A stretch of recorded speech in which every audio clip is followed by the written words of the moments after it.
We're seeing the stronger storms. We're seeing the damage that people, and our national security experts, the military intelligence, the Pentagon, the National Intelligence Defense Council, they have warned us about the national security threats from potentially hundreds of millions of climate refugees caused by the climate crisis. This is real.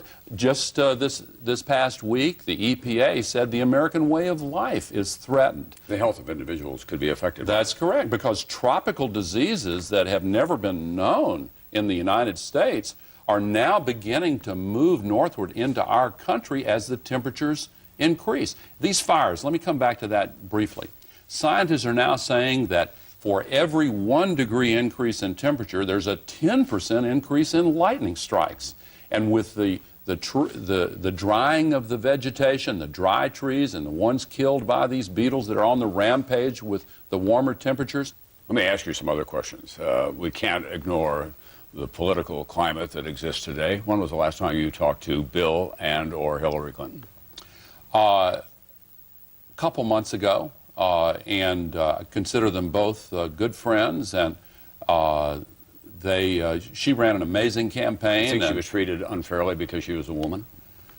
Well, I think that women often face these kinds of challenges, of course, in our society. But I think that she did an amazing job in changing that, as I think Senator Obama and Bill Richardson, where Hispanics are concerned, also made it possible for our country to move on into the 21st century and say, wait a minute, these old things that held us down in the past, we're now within sight of a time when we can move beyond that. You've had some tough things to say about this president. You called him a moral coward, as I indicated earlier.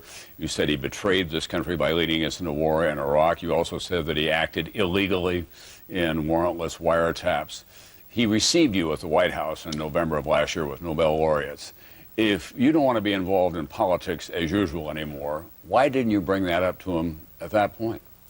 Oh, well, first of all three of those quotes were from some years ago, and I think I've thought for some time now that... You think he's gotten better since you made those quotes? No, I didn't say that.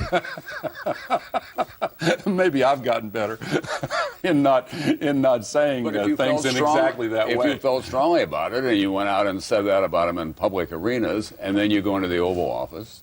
Well, of course not. I mean, it was very nice of him to ask me there, and well, I talked to him about the climate crisis. I'm not going to start by You're going to try to win him over with a verbal slapdown and say, now let's talk. That doesn't make any sense. If you were still in the United States Senate, would you want your friend Joe Lieberman to be in the Democratic caucus? Oh, I'm going to leave that to the Democratic senators. Are you disappointed in Senator Lieberman? I certainly disagree with many of the positions that he's taken, but I strongly agree with many others. You know, he has been a leader on the environmental crisis, on a woman's right to choose, and many other issues that don't often get attention when people get riled up about where he is strayed from the flock. He's still your friend? Yes, indeed. What did you think of this cover on The New Yorker? This is Michelle Obama and Senator Obama. Yeah. David Remnick has strongly defended it as political satire because he said that's how a lot of conservatives have been characterizing them, and the report inside was extremely well-researched and well-reported about his political roots in Chicago. Yeah, that's an interesting debate. Tipper and I were talking about it last night. I really love David Remnick and The New Yorker, and satire has an honored place in our political dialogue. I thought that was way too far over the top, and freedom of the press, they can do what they want, but I thought it was way too far over the top myself. But you know, when you're dealing with humor and in politics, a lot of us have had times when you have to calibrate. I forget who it was who said a joke is a serious thing. You have to be really careful. Mr. Vice President, thank you very much for being with us. Thank you.